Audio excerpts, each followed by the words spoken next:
किशनगंज में विधानसभा चुनाव को लेकर राजनीतिक सरगर्मी तेज हो गई है। जहां विभिन्न पार्टियों के बड़े बड़े नेताओं का किशनगंज में दौरा जारी है। इसी क्रम में जनस्वराज पार्टी के संस्थापक प्रशांत किशोर का 6 मई अर्थात कल किशनगंज में आगमन होना है।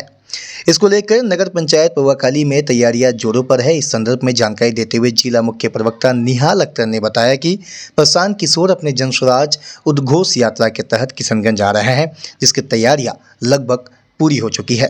वहीं कार्यक्रम को लेकर उन्होंने सभी जानकारियां दी है। आइए सुनिए उन्होंने क्या कुछ कहा है। क्या कुछ तैयारियां हैं, सबसे पहले ये बताएं। सबसे पहले ये तैयारी मैं यही कहूँगा एज ए जिला मुख्य प्रवक्ता के हैसियत से कि हम लोग ने पौवाखाली के इर्द गिर्द ठाकुरगंज विधानसभा क्षेत्र, बहादुरगंज विधानसभा क्षेत्र, कोचाधावन विधानसभा क्षेत्र और किशनगंज विधानसभा क्षेत्र के सभी पंचायतों के लोगों से हम लोगों ने जाके मिला है। और जिस तरह के जो लोग ने हम लोगों को आश्वासन दिए हैं और जनस्वराज के साथ जुड़े हैं, तो ये निश्चित तौर पर ये लग रहा है कि प्रशांत किशोर जी का ये यात्रा जो है बहुत सफल रहेगा। और ख़ास करके प्रशासन का भी सहयोग मिला है। आपके जो है जितने भी प्रेस रिपोर्टर्स हैं, जितने भी मीडिया पर्सन्स हैं, सभी लोगों को ये हम लोग अपील भी कर रहे हैं उन लोगों से कि आप वहाँ पे आएँ और प्रशांत किशोर जी की बात को सुने और इनको जन जन तक पहुँचाने की बात करें। इस यात्रा का क्या मकसद रहेगा, क्या मकसद है? मकसद बिल्कुल सिंपल है हमारा कि पब्लिक के बीच में डायरेक्टली कांटेक्ट करना, पब्लिक के बीच में जाके अपनी बात को रखना। पब्लिक जनता के बीच जो अपनी बात को रखेंगे कि जन स्वराज का उद्देश्य क्या है, जन स्वराज किस लिए बिहार में 2025 में 243 सीट पर लड़ना चाह रही है, किसके लिए लड़ना चाह रही है, किन वर्गों के लिए लड़ना चाह रही है, इन तमाम चीज़ों पर जो है विस्तार रूप से जो है बात होगी। हाल ही में जो है कि विधानसभा चुनाव है और जनस्वराज किशनगंज में कितना जो है दावेदारी रखती है? जो किशनगंज की अगर सीमांचल में हम लोग सीमांचल की अगर बात करें, अभी प्रशांत किशोर जी सीमांचल आ रहे हैं तो सीमांचल की जनताओं के साथ रूबरू होंगे। या किशनगंज के बाद पूर्णिया अमोर में प्रोग्राम है, कटिहार के कदवा में प्रोग्राम है, तो तमाम लोगों सीमांचल के लोगों जनताओं से मिल रहे हैं। तो ये उम्मीद यही है कि जिस तरह से सीमांचल के लोग हमारे साथ जनस्वराज के साथ जुड़ रहे हैं, तो ये बिल्कुल निश्चित तौर पर जो है 243 सीट पर जो चुनाव होगी, लड़ेंगे हम लोग, तो हमारी सरकार जरूर होगी। कल के प्रोग्राम को लेकर क्या कुछ अपील करेंगे जिलेवासियों से?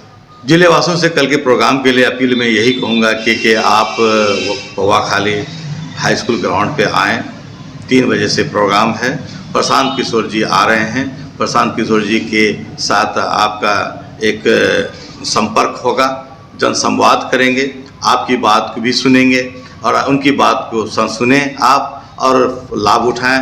क्योंकि हम लोग जो है सीमांचल के लिए एक नया चेहरा हम लेके आ रहे हैं, नए लोगों को लेके आ रहे हैं, जिसका सोच सिर्फ काम का बात कर रहे हैं कि हम एजुकेशन की बात कर रहे हैं, हम बेरोजगारों को गारंटी से रोजगार देने की बात कर रहे हैं, बूढ़े लोगों को 60 वर्ष की उम्र महिला या पुरुष हो उनको 2,000 रुपया पेंशन के तौर पर देने की बात कर रहे हैं और गुणवत्तापूर्वक शिक्षा की बात कर रहे हैं, 4% ब्याज पर जो महिलाओं को ऋण देने की बात कर रहे हैं और मजदूरों के खेत में जो कि मजदूर काम, किसानों के खेत में जो मजदूर काम करेगा उनकी बात कर रहे हैं, उनके हक की बात कर रहे हैं, अधिकार की बात कर रहे हैं। और जितनी भी व्यवस्था है जो इस तरह चरम सीमा पर पहुंच गया, 35 साल का जो सफ़र रहा, 15 साल लालू यादव का जंगल राज रहा, गुंडा राज रहा और 20 साल जो नीतीश कुमार का जो है अफसरशाही चला, उस अफसरशाही को देखते हुए लोगों इतने पीड़ित हैं, इतने लोग परेशान हैं, उसको देखते हुए हम लोग ने जनस्वराज एक विकल्प के तौर पर आई है और लोग जनता समझ रही है। तो इसलिए 2025 के चुनाव में लोग जो है बढ़ चढ़ के जनस्वराज की तरफ आ रहे हैं और जनस्वराज का साथ दे रहे हैं, कंधे से कंधे मिला करके प्रशांत किशोर जी के साथ चलने को तैयार हैं। सीमांचल की जो आवाज़ है, सीमांचल की जो बदहाली देख रहे हैं, सीमांचल में सिर्फ मजदूरों का हब बना हुआ है, यहाँ पे एक बाजार बन के रह गया है। बाहर जो है फैक्ट्रियों में जो बस जितने भी मजदूर काम कर रहे हैं सब ये सीमांचल के लड़के काम कर रहे हैं। जिस वक्त लड़के को पढ़ना चाहिए उसको कोई सुविधा नहीं मिला है, उनको वंचित रखा गया शिक्षा से, इसलिए आज यहाँ के बच्चे ऑफिसर नहीं बन पा रहे हैं, यहाँ के बच्चे डॉक्टर नहीं बन पा रहे, यहाँ के बच्चे इंजीनियर नहीं बन पा रहे, यहाँ के बच्चे ऑफिसर नहीं बन पा रहे हैं। यही वजह से जिस वक्त पढ़ने का उम्र होता है दिल्ली जाता है, काम करने के लिए भेज देता है कि बेटा तुम्हारे पास यहाँ कुछ नहीं है, तुम्हारे पास कोई संसाधन नहीं है, कोई सुविधा नहीं है, तुम दिल्ली जाओ, गुजरात जाओ और अदर दूसरे जिला में जाओ, वहाँ पे काम मिलेगा। उन दूसरे स्टेट में जाके काम करता है, वहाँ से मजदूरी करता है और उनको जो है वहाँ पे कितना प्रताड़ना सहना पड़ता है, बिहारी के नाम से कितना सहना पड़ता है। ये बहुत ही एकदम बिल्कुल शर्मनाक बात है। हम लोग ने, जन स्वराज ने ठान लिया है कि बिहार से पलायन रुक जाएगा। यहाँ के युवाओं को, बेरोजगारों को हम लोग गारंटी के साथ रोजगार देंगे और यहाँ पे जो है उसकी सुरक्षा देंगे।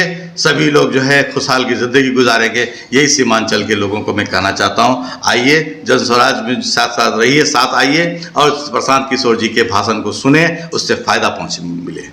इस बार जन स्वराज या फिर मतलब भविष्य में खुद ही चुनाव लड़ेगी या फिर ना किसी के साथ जो है कि गठबंधन करने का भी इरादा है, क्या कुछ? 2025 में अकेले चुनाव लड़ेंगे, 243 सीट पर लड़ेंगे। हम लोग का सिद्धांत यही है, इस प्रिंसिपल पर बात करते हैं कि जितनी आबादी है उसकी उतनी हिस्सेदारी होगी, तो सभी वर्गों को लेकर के हम लोग चलते हैं।